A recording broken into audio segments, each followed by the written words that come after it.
from the US, like fifth generation aircraft and many other things which are regarded as aggressive weapons, or you can say offensive weapons, like hypersonic missiles.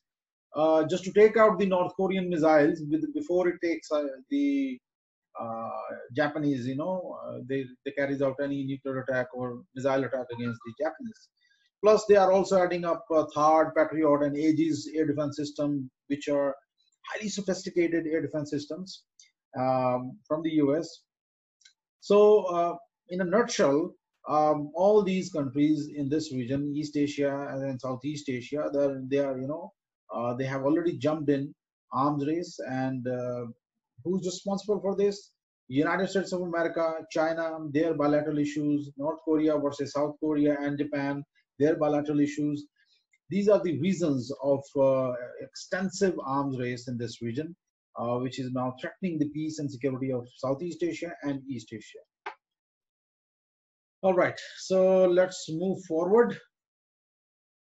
Okay, let's look at their China and Japan's dispute or controversy over the disputed islands. The Senkakus dispute convinced the Japanese politicians and the broad public that Japan need to adjust its defense posture to counter China. In 2010, Japanese Coast Guards arrested and detained the captain of a Chinese, fishing vessel after it collided with two Japanese Coast Guard ships near the Senkaku. So it's an island which is controlled by the Japanese, but the Chinese, they carry out aggressive maneuvers in this region. The incident resulted in a diplomatic standoff with Beijing suspending high-level exchanges and restricting exports. But things normalized later on after the mediation of other countries.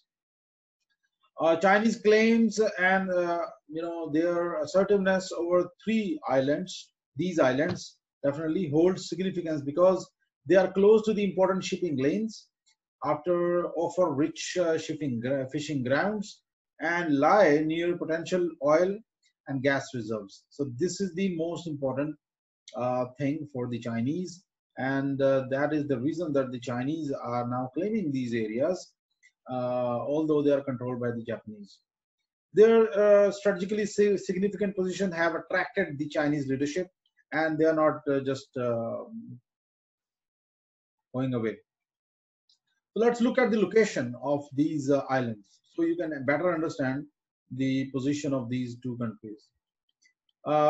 As you can see, the Senkaku Island is right here in this part, and as you can see in the circle area, you'll analyze how the Japanese and the Chinese are overlapping this area.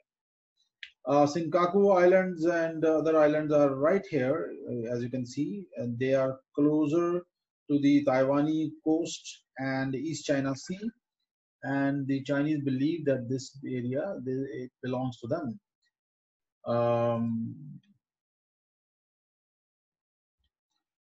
Japanese also have got many islands, close to this. Okay, now let's look at the overlapping claims. Now the Senkaku Islands, as you can see, red line, dotted line, which originate from the South Korea and then it ends in the Vietnam. It is the actually 200 nautical mile demarcation line of the Chinese. So the Chinese believe that the Senkaku Islands comes in their exclusive economic zone area, which is about 200 nautical mile demarcation line. Whereas the Japanese, they also believe that, and the South Koreans especially, they also believe that this particular line, believe that it overlaps their claims. And Taiwan also claimed these areas, Senkaku Island, but Taiwan itself is claimed by the Chinese. So this confusion is going on there, and the overlapping claims of all these two states are there, which creates problems, not only for the regional states, but also for the extra-regional powers. Because if anything happens in this region, it is going to create serious challenges. So let's, in another map, let's look at this in a clear way. As you can see in the maroon line, which is up there, exclusive economic zone border claimed by Japan. Japan believed that this line belongs to them. and the exclusive economic zone border claimed by China, which is in the yellow in the second line, as you can see, it is claimed by the Chinese. So basically, both countries have got overlapping claims, and the powerful would definitely control these areas. And the overlapping claims create serious challenges for the patrolling craft, for the air defense forces, sometimes. So whenever any country try to cross that line, there are alarm bells, and the response is very aggressive. Sometimes Chinese Air Force come in air, and sometimes Japanese Air Force try to interdict the incoming aircraft or incoming vessels on the surface. And Okinawa is also close to it, as you can see in this particular slide, where the US forces are also supporting the Japanese. So basically, US is supporting the Japanese there. Starting in fall 2012, China, Japan regularly deploying maritime law enforcement vessels near the islets, and stepped up what it called routine patrols to assert jurisdiction in what is called China's territorial waters.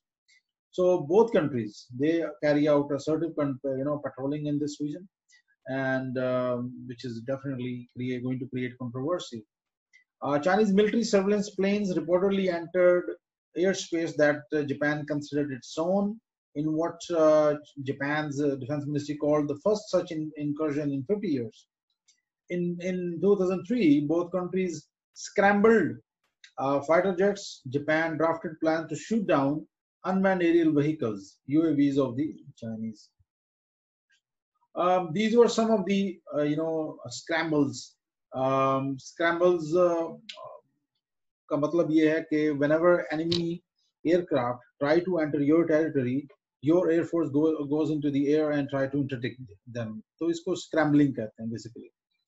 2010 में 96 incidents took place, and in 2019 there were over 162 scrambles, and it has reduced with the passage of time. But in between 16 and 17 and 18, the numbers were more than 500. So things are now, heading towards normalization when they started talking to each other. So this is the air defense identification zone, which I told you before, that they have got overlapping claims. Another point is the rising tension between Japan and China. Both countries, their fishing vessels, their military vessels, and their maritime law enforcement patrols, sometimes they create tensions a little bit, and which complicate the security situation in this region.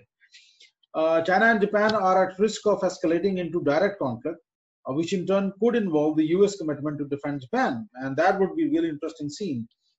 Because if anything happens worse in this region, so definitely Chinese are dominant power, and Chinese are going to take some actions against Japan, but that action may not be to conquer Japan or just to hit Japan with nuclear weapons.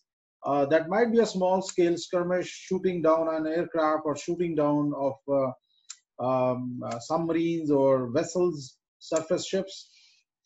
That may not involve, the US may not carry out any aggressive actions against China in that case, because in that case the Japanese sovereignty or security is not threatened.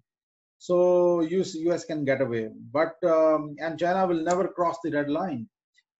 They are not going to conquer Japan, and they are not going to use any extraordinary force against Japan. So US would be in hot waters in this region if they try to mess with Chinese, because they are very, very powerful in this region. So the Chinese military capabilities are also improving with the passage of time, and they have deployed anti-ship missiles, ballistic missiles, and which has the capability to destroy the US aircraft carrier. This missile is called as known as the aircraft killer, and it has the ability, it has the capability to shoot down the aircraft carrier of the US. According to 2009 US Naval Institute report confirmed the formidable threat of missile, noting that its warhead would be large enough to destroy a carrier in one hit, and that in theory there was currently no defense against it. So DF-21D is the most, you can say, pertinent threat for the US aircraft carrier in this region. It can sink US aircraft carrier in one hit. As you can see in this particular thing, this is the US aircraft carrier, and it is a huge capability at sea. It is also called as elephant of the sea. So in one hit, this particular aircraft carrier could be sunk. And this particular missile have improved its range also, but its range is quite good enough, which is about 2150 kilometers, which is quite good. US maritime, you can say, warships in this region of in the vicinity of Southeast Asia and East Asia, it could be taken out. Other than that, DF-26 have got a range of about 4,000 kilometers, which is also quite good. So these are the capabilities which the Chinese have developed in recently, and it is going to create a serious challenge for the US.